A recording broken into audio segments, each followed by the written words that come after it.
नमस्ते बच्चों, मैं सपना जैन आपको क्लास 8 हिंदी का पाठ 1 पढ़ाने वाली हूँ, जिसका शीर्षक है ध्वनि। यह एक कविता है जिसके कवि हैं सूर्यकांत त्रिपाठी निराला जी। तो चलिए शुरू करते हैं इस कविता को। अभी न होगा मेरा अंत, अभी अभी ही तो आया है मेरे वन में मृदुल वसंत। अभी न होगा मेरा अंत, हरे हरे ये पात डालियां कलियां कोमल गात। मैं ही अपना स्वप्न मृदुल कर फेरूंगा निद्रित कलियों पर, जगह एक प्रत्युष मनोहर।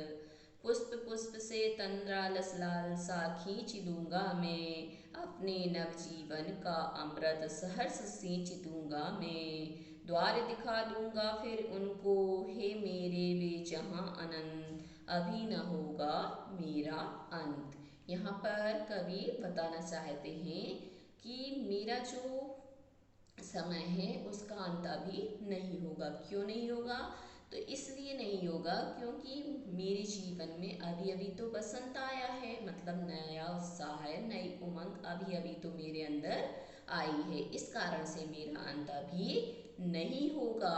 आगे बता रहे हैं कि हरे हरे ये पात डालियां कलियां कोमल गात, मतलब ये हरे हरे पत्ते, ये डालियां कलियां कोमल उनका शरीर। क्योंकि बसंत ऋतु जब आती है तो बसंत ऋतु में क्या होता है, पेड़ पौधे क्या है, फिर से हरे भरे हो जाते हैं। तो उनका जो शरीर है वह कैसा कोमल हो जाता है, कलियां खिल जाती हैं, डालियां घूमने लगती हैं, उनके जो पत्ते हैं वह इधर से उधर हवा में नाचते हैं। और मैं ही अपना मृदुल स्वप्न कर फेरूंगा निद्रित कलियों पर, मतलब जो सोई हुई कलियां हैं उन कलियों पर मैं अपना कोमल हाथ फेरूंगा और उनको क्या करूंगा, उनके स्वप्न में से जगा दूंगा और उनके अंदर क्या है, एक सुंदर प्रभात जागृत कर दूंगा, मतलब सुंदर सुबह लेकर आ जाऊंगा। यहाँ पर दो अर्थ लिए गए हैं। एक तो जो सोए हुए नवयुवक हैं तो उन नवयुवक को क्या है, मैं नई उमंग से जगा दूंगा, उनके अंदर एक नया जोश भर दूंगा, उनको क्या है आने वाले समय के लिए तैयार कर दूंगा। पुष्प पुष्प से तंद्रा लस लालसा खींच लूंगा मैं, मतलब फूल फूल में जो आलस समाया हुआ है उस आलस को मैं हटा दूंगा। और अपने नवजीवन का अमृत है वह क्या है, खुशी खुशी उनके अंदर सींच दूंगा। तो वह क्या है, बहुत अच्छे से जागृत हो जाएंगे। ऐसे नवयुवक है तो वह क्या है, अभी क्या है, अपने आप में आलस करके पड़ा हुआ है, परंतु मैं उनको ऐसी राह दिखाऊंगा, ऐसा उमंग उनके अंदर भरूंगा कि वह क्या है, उनका जो आलस वह दूर हो जाएगा और वो आने वाले समय के लिए तैयार हो जाएंगे। फिर आगे कवि कहते हैं कि द्वार दिखा दूंगा फिर उनको, है मेरे वे जहाँ अनंत, मतलब मेरा भगवान जहाँ पर है, मेरा जहाँ पे अनंत है वह द्वार में उन नवयुवकों को भी दिखा दूंगा। क्यों? क्योंकि अभी मेरा अंत नहीं होगा। क्यों नहीं होगा? क्योंकि अभी अभी तो मेरे जीवन में वसंत आया है, नया उमंग नई उत्साह आया है। अब आते हैं अगले पृष्ठ पर। अगले पृष्ठ में आएंगे हम प्रश्न अभ्यास पर। प्रश्न अभ्यास में सबसे पहला प्रश्न है कविता से। तो कविता से कवि को ऐसा विश्वास क्यों है कि उसका अंत अभी नहीं होगा। तो यहाँ पे ऐसा इसलिए कहा गया है कि अभी मेरा अंत नहीं होगा।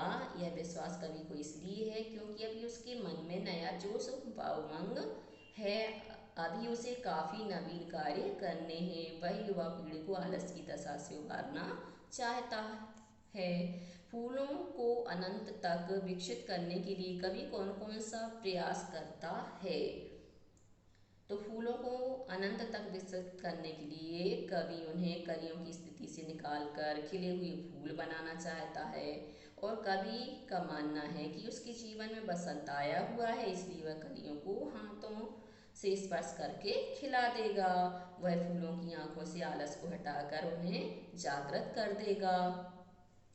कवि पुष्पों की तंद्रा और आलस दूर हटाने के लिए क्या करना चाहता है? तो कवि फूलों की तंद्रा और आलस को दूर करने के लिए अपना हाथ उन पर फेरना चाहता है और उन्हें जगाना चाहता है, और वह उन्हें चुस्त, प्राणवान, आभावान और पुष्पित करना चाहता है। अतः कवि नींद में पड़े युवकों को प्रेरित करके उनमें नए उत्कर्ष के स्वप्न जगा देना, उनका आलस दूर भगा देना और उनमें नए उत्साह का संचार करना चाहता है।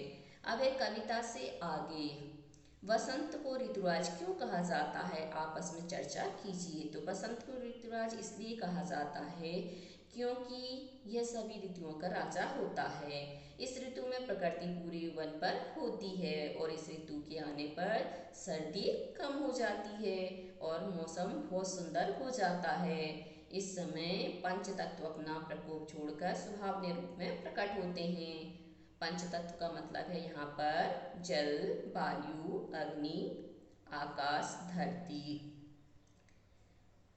और पेड़ों में नए पत्ते आने लगते हैं, आम बोरों से लद जाते हैं, खेत सरसों के फूलों से पीले दिखाई देने लगते हैं। सरसों के पीले फूल ऋतुराज के आगमन की घोषणा करते हैं कि हाँ, अब ऋतुराज बसंत आ रहे हैं। और खेतों में फूली हुई सरसों पवन के झोंकों से हिलती ऐसी दिखाई देती है मानो सामने सोने का संसार ही लहरा रहा हो।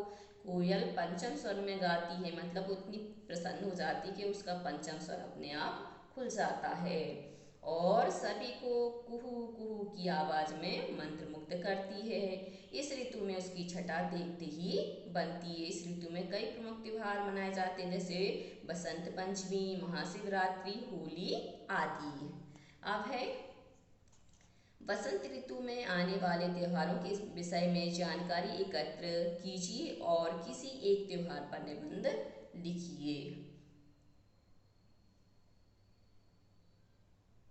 तो बसंत ऋतु में कई त्योहार मनाए जाते हैं, जैसे बसंत पंचमी, महाशिवरात्रि, होली आदि। हम होली के बारे में आपको बताते हैं यहाँ पर कि होली हमारे देश का एक अनूठा ही त्योहार है, जहाँ पूरे साल कोई ना कोई त्योहार मनाए। मतलब जो भारत देश है वह क्या है, त्योहारों का देश कहा जाता है, जहाँ पर कोई ना कोई त्योहार मनाया ही जाता है। और रंगों का त्योहार होली हिंदुओं का प्रसिद्ध त्योहार है, जो फागुन मास की पूर्णिमा को मनाया जाता है।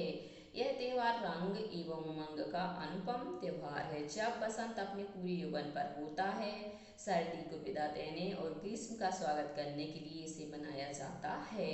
संस्कृत साहित्य में इस त्योहार को मदन उत्सव के नाम से भी जाना जाता है। होली के संबंध में एक पौराणिक कथा प्रचलित है। भगवान विष्णु के परम भक्त प्रहलाद को अग्नि में जलाने के प्रयास से उनकी बुआ होलिका अग्नि में जलकर स्वाहा हो गई थी, और इसी घटना को याद कर प्रत्येक वर्ष होलिका दहन किया जाता है। दूसरे दिन फाग खेला जाता है और इस दिन छोटे बड़े, अमीर गरीब आदि का भेदभाव मिट जाता है। सब एक दूसरे पर रंग लगाते हैं और चारों ओर आनंद, मस्ती और उल्लास का समा बंध जाता है। ढोल पर थिरकते, मजीरों की ताल पर झूमते, नाचते गाते लोग अपनी भेदभाव भुलाकर अपने शत्रुओं को भी गले लगाते हैं। परंतु कुछ लोग अशोभनीय व्यवहार का इस त्योहार की पवित्रता को नष्ट कर देते हैं। हमारा कर्तव्य कि हम होली का त्योहार उसके आदर्शों के अनुरूप मनाएं तथा आपसी वैमनस्य, बैर भाव, घृणा आदि को जलाकर एक दूसरे का पर गुलाल लगाकर आपस में प्रेम, एकता और सद्भाव बढ़ाने का प्रयास करें। होली के अवसर पर आओ एक दूसरे को गुलाल लगाएं और अपने सब भेदभाव भुलाकर प्रेम और सद्भाव बढ़ाएं। ऋतु परिवर्तन का जीवन पर गहरा प्रभाव पड़ता है। इस कथन की पुष्टि आप किन किन बातों से कर सकते हैं? तो ऋतु बसंत का जीवन में गहरा प्रभाव पड़ता है, क्योंकि जैसे ही बसंत ऋतु आती है तो हमारी फसलें भी क्या हरी भरी हो जाती हैं और हमारे अंदर भी एक उत्साह भर जाता है कि अब क्या है, फसल आएगी तो हमारे घर में हमारे जो स्वप्न हैं हम उनको पूरा करेंगे और सभी लोगों को क्या है, हम उस राशि को पहुंचा पाएंगे। जैसे गरीब लोग हैं तो हम क्या करते, दान पुण्य करते, तो गरीबों के लिए भी क्या है, वह अच्छी होती है। और ऋतु बसंत में सारा वातावरण इतना सुंदर दिखाई देता है कि हमारा मन उसको देखकर वैसे ही आनंदित हो जाता है। और जो पशु पक्षी हैं वह भी इस ऋतु में बहुत ज़्यादा प्रसन्न हो जाते हैं। और इस ऋतु में हमें प्रत्येक पल एक अनोखा ही आनंद अनुभव होता है। अब आते हैं अनुमान और कल्पना। कविता की निम्नलिखित पंक्तियां पढ़कर बताइए कि हमने किस ऋतु का वर्णन इसमें किस ऋतु का वर्णन है। तो फूटे हैं आमों के भोर भोर वन वन टूटे हैं, होली मची ठोर ठोर सभी बंधन छूटे हैं। तो यहाँ पर बसंत ऋतु का वर्णन किया गया है। स्वप्न भरे कोमल कोमल हाथों को अलसाई कलियों पर फेरती हुए कवि कलियों को प्रभात के आने का संदेश देता है, उन्हें जगाना चाहता है और खुशी खुशी अपने जीवन के अमृत से उन्हें सींचकर हरा भरा करना चाहता है।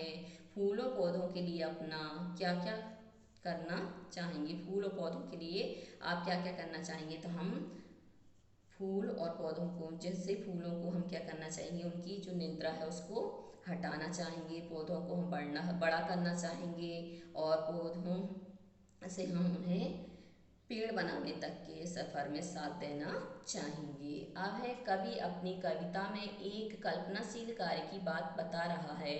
अनुमान कीजिए और लिखिए कि उसके बताए कार्यों का अन्य किन किन संदर्भों से संबंध जुड़ सकता है। जैसे नन्हे मुन्ने बालक को माँ जगा रही हो।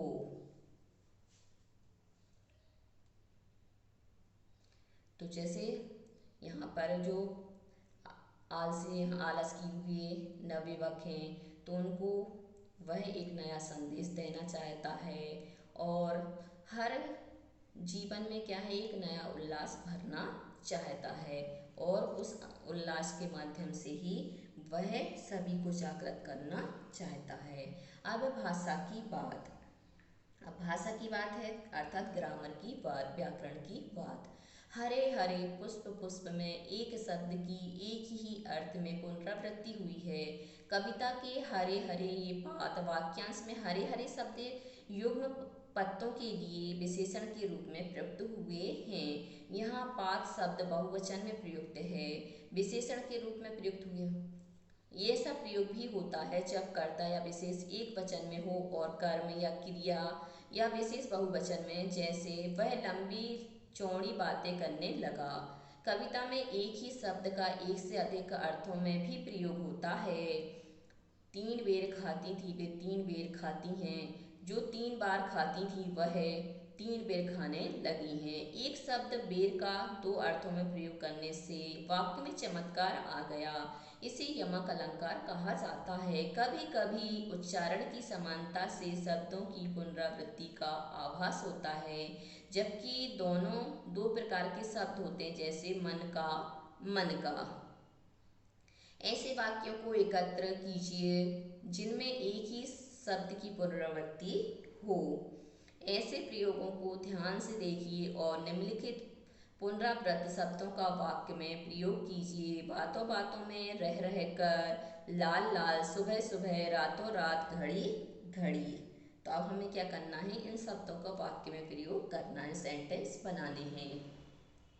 तो जैसे दिया है बातों बातों में, तो हम बोल सकते हैं कि उसने बातों बातों में मुझे पूरा सबक सिखला दिया। फिर है रह कर। तो कल रात में रह कर बारिश हो रही थी। लाल लाल, तो लाल लाल आंखों से पिताजी मुझे घूर रहे थे। सुबह सुबह, सुबह सुबह मेरी दादी घूमने के लिए जाती हैं। रातों रात, चोर ने रातों रात बहुत सारी चोरी कर डाली। घड़ी घड़ी, घड़ी घड़ी शिक्षक उसे पढ़ाई में ध्यान लगाने के लिए टोकते रहते थे। अब है कोमल गात, मृदुल वसंत, हरे हरे ये बात। विशेषण जिस संज्ञा या सर्वनाम की विशेषता बताता है उसे विशेष कहते हैं। यहाँ पर विशेष की डेफिनेशन दी है कि जिस संज्ञा या सर्वनाम की विशेषता बताई जाती है उसे हम विशेष कहते हैं। ऊपर दिए गए वाक्यांशों में काठ, बसंत और पात शब्द विशेष हैं क्योंकि इनकी विशेषता विशेषण क्रमशः कोमल, मृदुल और हरे हरे शब्दों से ज्ञात हो रही है। हिंदी विशेषणों के सामान्यतः 4 प्रकार माने गए हैं: गुणवाचक विशेषण, परिमाणवाचक विशेषण, संख्यावाचक विशेषण और सार्वनामिक विशेषण। तो यहाँ पे क्या है, विशेषण के बारे में बताया कि विशेषण कितने हैं मुख्य रूप से। तो विशेषण मुख्य रूप से 4 प्रकार के हैं। कौन कौन से हैं? तो गुणवाचक विशेषण हैं, विशेष और फिर परिमाणवाचक विशेषण, संख्यावाचक विशेषण और सार्वनामिक विशेषण। अब गुणवाचक विशेषण किसे कहेंगे? तो जिसमें क्या है, उनकी गुणों की विशेषता बताई जाती है उसे हम गुणवाचक विशेषण कहते हैं। किसकी? संज्ञा की या सर्वनाम की। ऐसी परिमाणवाचक विशेषण कैसे कहेंगे? जैसे नापतोल की चीजें होती हैं, उसने 2 लीटर दूध लिया, 12 केले लिए, तो ये क्या परिमाण को बताया, 2 लीटर दूध क्या है, परिमाण है। फिर संख्यावाचक विशेषण, जैसे 2 किलो चावल, तो 2 किलो, यहाँ पे 2 क्या है, संख्या है, तो संख्यावाचक विशेषण हो गया।